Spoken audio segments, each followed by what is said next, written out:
السلام علیکم دوستو، میرا نام ہے محمد علی حسن اور آپ دیکھ رہے ہیں تھنک ٹینک وتھ علی حسن۔ دوستو، آج کی اس ویڈیو میں ہم آپ کو ایک کہانی سنائیں گے۔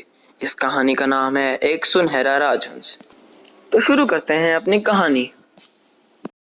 ایک دفعہ کا ذکر ہے کہ ایک گاؤں میں ایک بوڑھا لکڑہارا رہتا تھا۔ اس کے 2 بیٹے تھے، بڑے کا نام رابرٹ اور چھوٹے کا نام مائک تھا۔ دونوں جوان تھے۔ رابرٹ کام میں باپ کا ہاتھ تو بٹاتا تھا، لیکن دل کا سخت اور کنجوس تھا۔ دوسری طرف مائک اگرچہ دل لگا کر کام نہیں کرتا تھا، مگر دل کا نرم اور طبیعت کا سخی تھا۔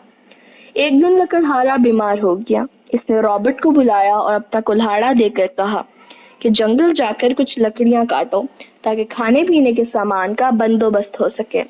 مائک نے کہا، آج میں جاؤں گا۔ لکڑہارے نے ہنس کر کہا، آج ہمیں فاقہ کرنے کی خواہش نہیں ہے۔ لکڑہارے کی بیوی نے رابرٹ کو روٹی کے 2 ٹکڑے دیے تاکہ دوپہر کو بھوک لگے تو کھا لے۔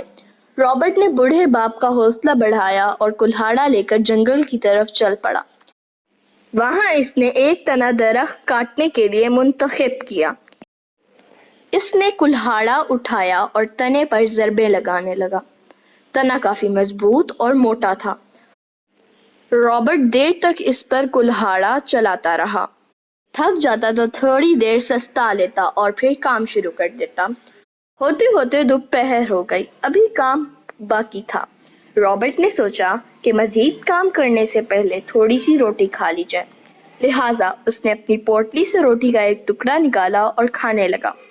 اسی وقت کہیں سے ایک بوڑھا بونا وہاں آ پہنچا۔ اس نے رابرٹ سے کہا، نوجوان، مجھے بہت بھوک لگی ہے، تم روٹی کا ایک ٹکڑا مجھے دے دو، میں بدلے میں تمہیں تحفہ دوں گا۔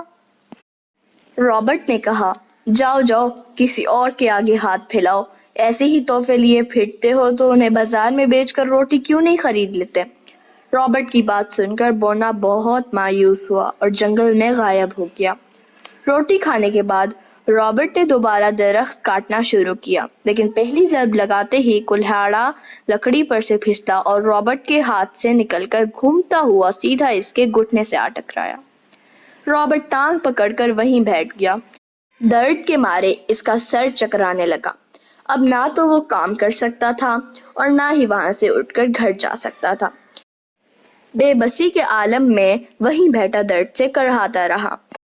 جب شام تک رابرٹ گھر نہ پہنچا تو اس کے والدین نے مائک کو اس کی خبر لانے کے لیے روانہ کیا۔ مائک جنگل میں پہنچا تو دیکھا کہ بھائی چوٹ کھا کے گرا پڑا ہے۔ وہ رابرٹ کو اٹھا کر گھر لایا۔ رابرٹ کی حالت دیکھ کر اس کے ماں باپ بہت پریشان اور افسردہ ہوئے۔ لکڑہارے نے سوچا کہ ایک ہی بیٹا کام کرنے والا تھا، اب وہ بھی زخمی ہو گیا، اب تو مجھے ہی اسی بیماری کی حالت میں سارا بوجھ اٹھانا پڑے گا۔ اگلے دن لکڑہارا جنگل جانے لگا تو مائک نے اس کے ہاتھ سے کلہاڑا لے لیا اور کہا، آپ کی طبیعت ٹھیک نہیں، آپ آرام کریں، جنگل میں جاتا ہوں۔ نہ چاہتے ہوئے بھی لکڑہارے نے کلہاڑا اس کے حوالے کر دیا۔ ماں نے مائک کو بھی روٹی کے 2 ٹکڑے دیے اور دعائیں دے کر اسے رخصت کر دیا۔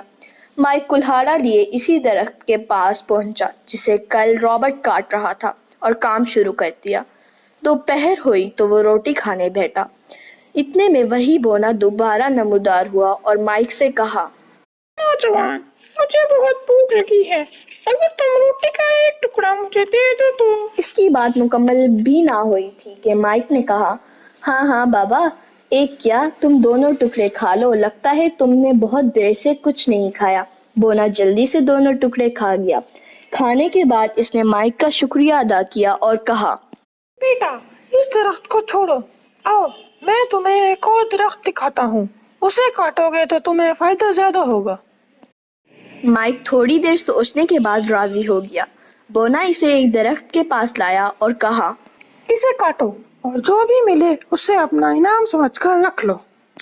مائک نے اس کا شکریہ ادا کیا اور درخت کاٹنے لگا۔ کافی دیر کی سخت محنت کے بعد درخت کٹ کر گر پڑا۔ مائک گرے ہوئے حصے کے ٹکڑے کرنے والا تھا۔ درخت کے ٹھنڈ میں اسے کوئی چیز چمکتی ہوئی دکھائی دی۔ غور سے دیکھا تو اسے کھوکھلے ٹھنڈ میں ایک سنہرا راجہنس بیٹھا نظر آیا۔ مائک بہت خوش ہوا اور سوچا کہ اگر اس راج ہنس کو بازار میں فروخت کیا جائے تو اچھی قیمت مل جائے گی۔ اس نے راج ہنس کو اٹھایا اور شہر کی طرف چل پڑا۔ شہر کافی دور تھا۔ چلتے چلتے رات ہو گئی۔ مائک کو راستے میں ایک گھر دکھائی دیا تو اس نے سوچا کہ رات گزارنے کے لیے یہاں پناہ طلب کر لی جائے۔ اس گھر میں 2 میاں بیوی اپنی 3 بیٹیوں کے ساتھ رہتے تھے۔ جب انہوں نے مائک کے پاس سنہری راج ہنس دیکھا تو بہت خوش ہوئے اور اسے اپنے گھر میں رات گزارنے کی اجازت دے دی۔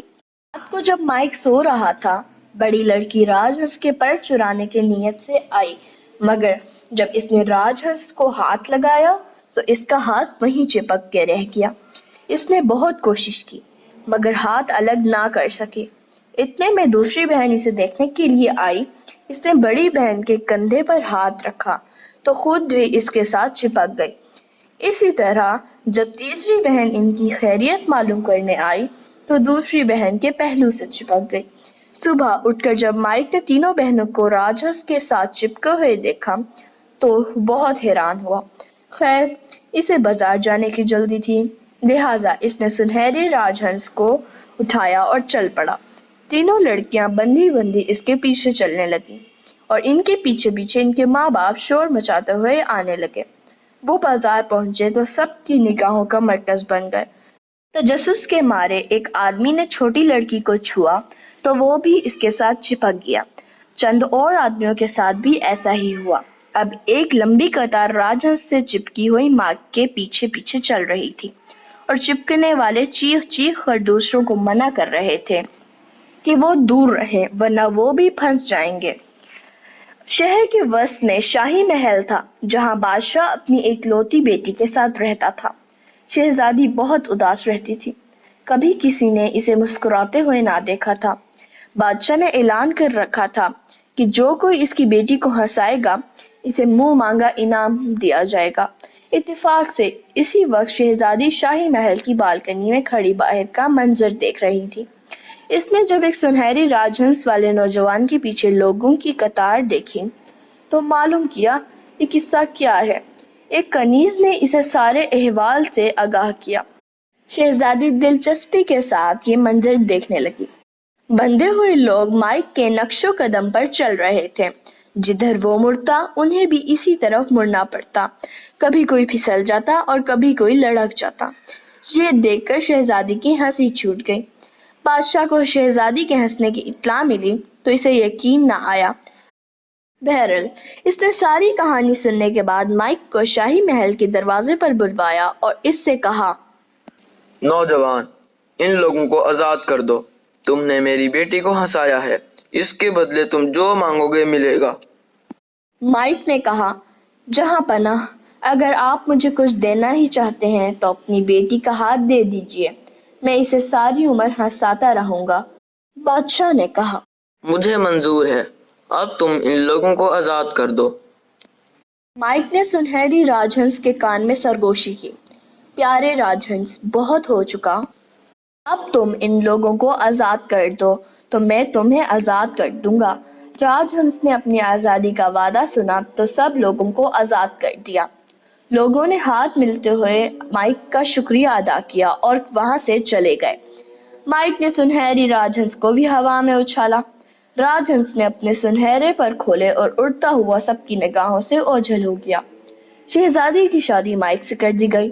اس نے اپنے والدین کو اور بھائی کو بھی شاہی محل میں بلوا لیا اور وہ ہنسی خوشی رہنے لگے۔